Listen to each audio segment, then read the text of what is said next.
Peter, it's not only about leadership, as much as people are much more preoccupied by the issue of who will emerge as the next leader after President Jacob Zuma. There are issues that really affect ordinary people, and South Africa needs to really change the structure of the economy so that it will affect, or rather it will impact positively on ordinary South Africans. Of course, with me is the chairperson of the subcommittee on economic transformation of the ANC, who will tell us more about the preparations as they prepare to go to the commissions to deliberate on this issue. Mr. Godongwane, this is a very important issue, but many people perhaps think it's leadership. Just tell us how important this commission will be that will deal with the issue of economic transformation. This commission, the committee, is important. All South Africans are watching quite carefully what the economic policies are going to emerge out of this conference, because those policies will have a bearing on how South Africa performs its economic performance will be over the next few years. The issue of radical economic transformation, I know everyone has been speaking about it, and we understand that this is an ANC policy. How much of traction will it gain in this conference and the tools for it to be implemented?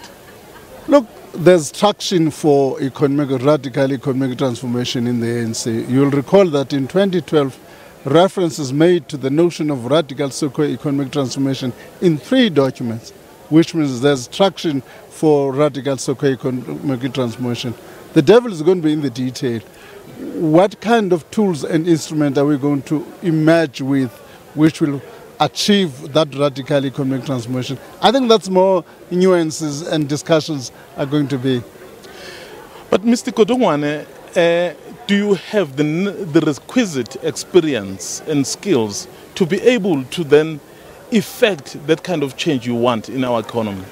Look, no one can dispute that over 2 decades the ANC has managed this country successfully and managed to create social cohesion and managed to, until the global crisis, managed to grow this economy successfully. So we have the talent, the skills and the political will to achieve that.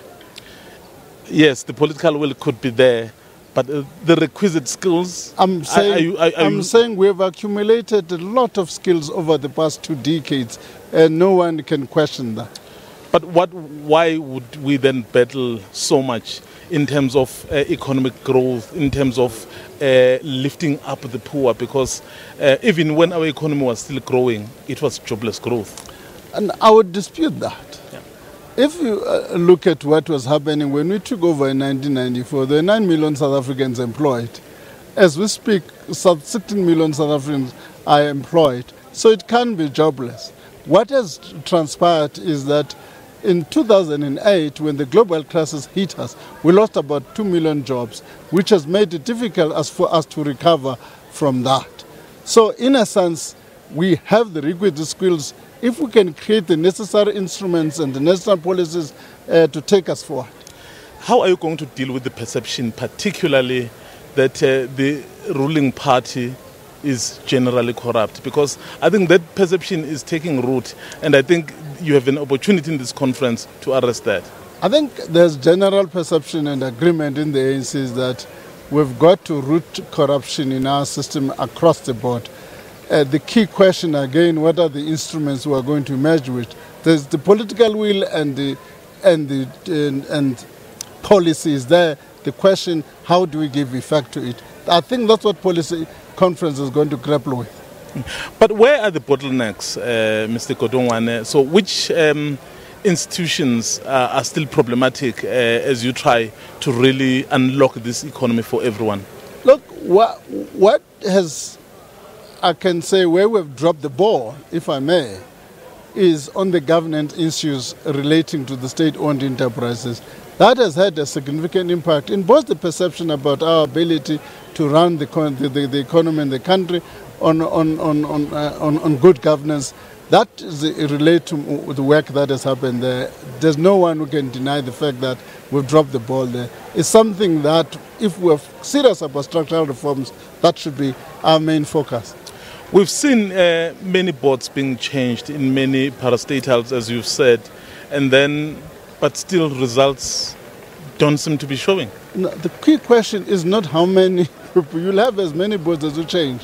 But if you have got a focus on getting the right boards, we've got the right requisite skills, we've got the right commitment, free of corruption, and we can ensure proper corporate governance, you'll achieve that objective.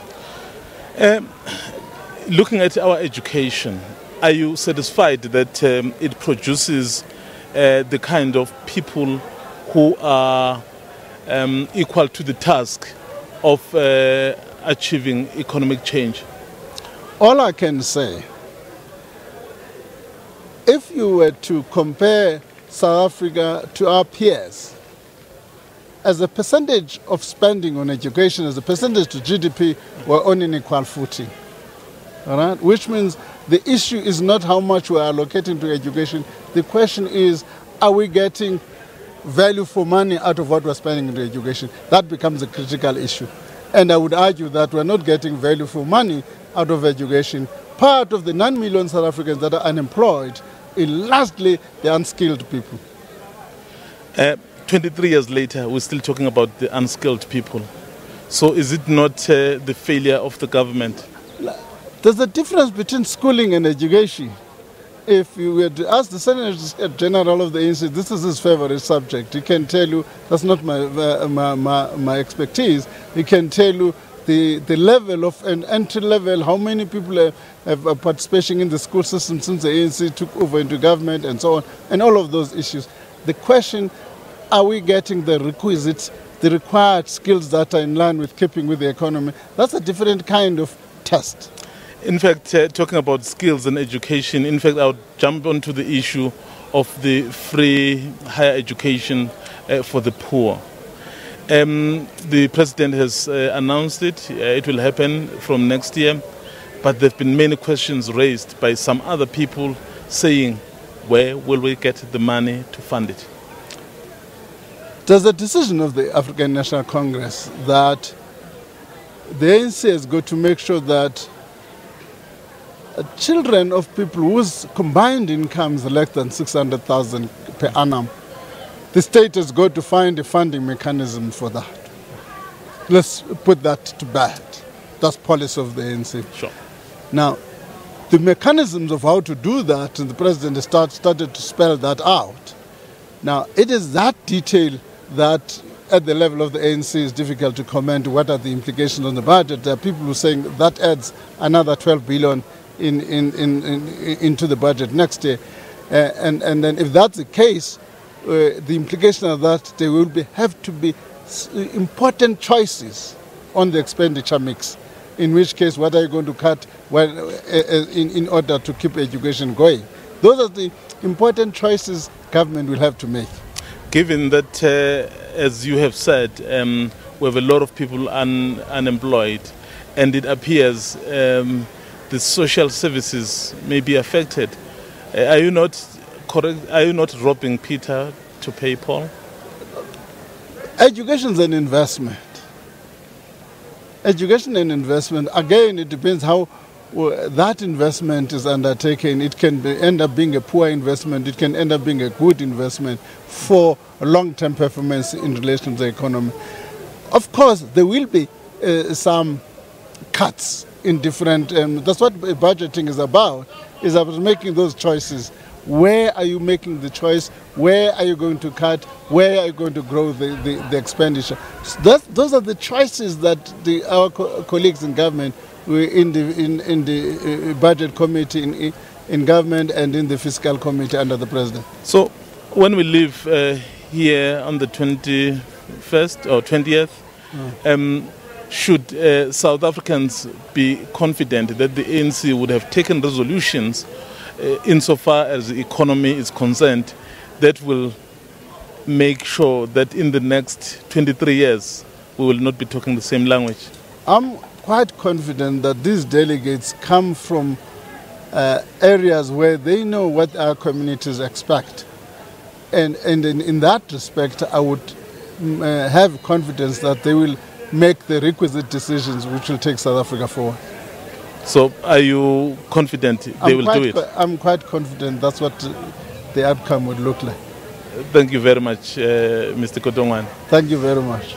That was Enoch Godongwane, the chairperson of the subcommittee on economic transformation of the ANC, indeed telling us about a lot of things that we can expect from these delegates insofar as the economy of the country is concerned, particularly making sure that the institutions that are responsible for creating jobs are managed properly for the benefit of all South Africans. Back to the studio. Mswendwe, thank you very much.